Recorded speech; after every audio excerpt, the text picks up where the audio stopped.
Having worked my whole ministry with youth, I love this text that we have in the introit this day from Psalm 127. Unless the Lord builds the house, those who build it labor in vain. Behold, children are a heritage from the Lord, the fruit of the womb a reward. Like arrows in the hand of a warrior are the children of one's youth. Blessed is the man who fills his quiver with them. He shall not be put to shame when he speaks with his enemies in the gate. King Solomon wrote this psalm.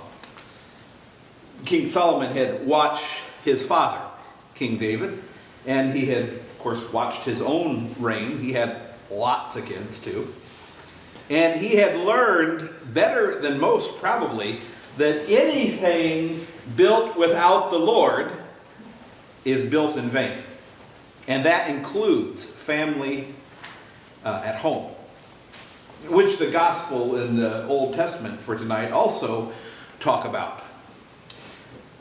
It also includes the church, because see, the church is just a conglomeration of smaller families to make a larger family.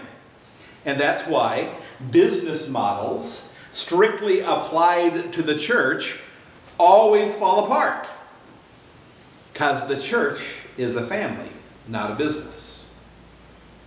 Can families benefit by using intelligent business practices? Yeah, I think so. I mean, I think a budget is a really good idea. We all know that living within your means works a whole lot better in the long run than living life off of charge cards, right? But if your child or your grandchild or your nephew or your niece fall down and break their arm in the backyard, and there's no money in the budget, you just wait until next payday to get their arm looked at, right?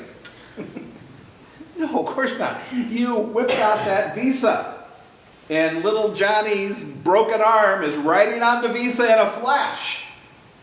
Same thing goes with church. When all is said and done, we run like a family, not a business. And we don't worry about it, because it's the Lord who built this house, not us. Having said that, of course, it still behooves us to keep the walls of this house strong.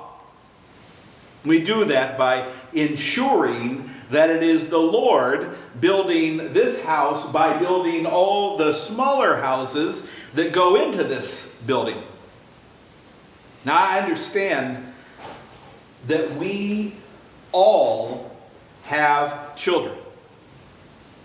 Some of us have reared children in our own homes, and some of us have not.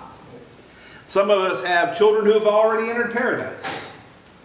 Some of us have children who have grown up and are off living and doing somewhere else. But we all have children, in that every child in this greater family is our child.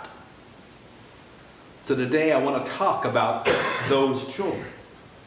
The psalmist says that the children are our heritage, like arrows in the hand of a warrior. And if that's true, and I believe that it's true because it's in the Bible, it's not okay for children to be missing from this place. Now hear me well. There may or may not be anything you can do about it. But just because you can't do anything about it doesn't make it okay. It's not okay that so many children are missing from this place. And when something is not okay, we, the people of God, go to work to try to make it better. And we have a challenge before us, because many of our children are missing from this place on the weekends. And I'm going to suggest we attack that challenge in 3 ways: pray, involve, and invite. Pray for the children, get involved with the children, and invite the children to be here with us. Pray, involve, invite. It's a pretty simple plan. First, we pray. We pray diligently for every child in this parish. Some who you know and some who you don't know. The ones you know, look for them. Speak to them when they're here or when you see them out in the world somewhere. Let them know that they are loved and that they are missed from this place. Let them know. And the ones you don't know, make it your mission to get to know them. Make it your mission to reach out to them and to reach out to their parents. And I know we live in a day and age where a strange adult can't just go up to an unknown kid and say hi.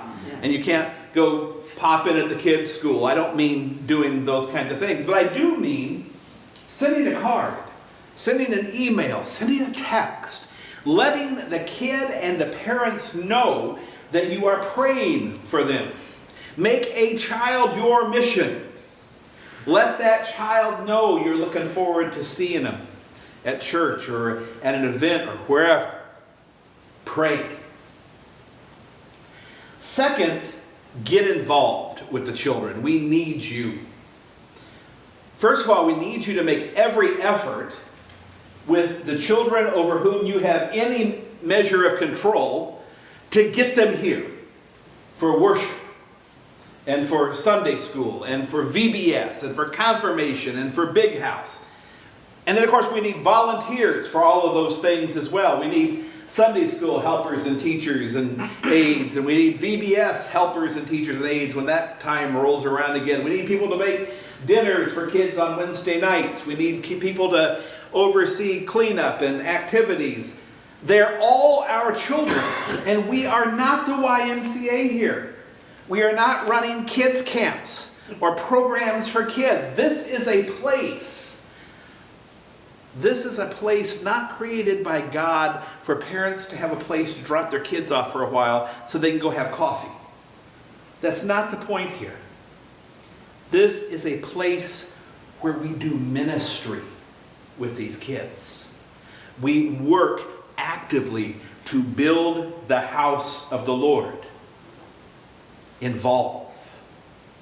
Third, invite, invite, invite. All of you encounter kids in your day-to-day lives at some point or another. Ask their parents if they are interested in Sunday school or VBS when it's that time of year, or a youth group. Invite, always. Invitation is our most powerful witness with children and adults. Because if we don't think enough about what's going on around here to invite others, then we must not think very much about what's going on around here. It is our powerful witness to invite.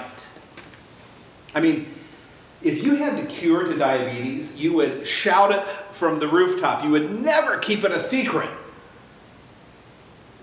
You have the cure to sin. The cure to sin is significantly more important than the cure to any particular physical disease.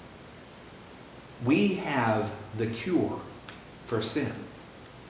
Pray, involve, invite. These children are our children. And this is how the Lord builds his house. On LWML Mission Sunday, this is a great thing to think about, because where does our most important missionary work happen? Botswana? Outer Mongolia? No, the most important mission work that happens in our living rooms and in the rooms of this building that the Lord has given us. Here is where we train the next generations of Christian leaders who will continue proclaiming the gospel throughout this community and maybe throughout the world. And if we don't proclaim Jesus to our children in every way possible, every way we can think of, pretty soon there will be no proclamation of Jesus at all. Our children are our heritage. They are the arrows in our quiver. I once had a person complain to me that we have all sorts of activities for children and family here. But what do we have for the middle-aged people? Folks, I'm not an activity director on the cruise ship. If you're bored, invite your friends over for game night. We're here to work. We're here to build this house. More specifically, we are the tools that the Lord is using to build this house. He waters us with baptism. He nourishes us with his own body and blood in the Holy Supper. He empowers us to reach his children, to teach his children, that they may one day step into our shoes and continue our journey when our eyes are dim and when we are no longer able to stand. Pray, involve, and invite.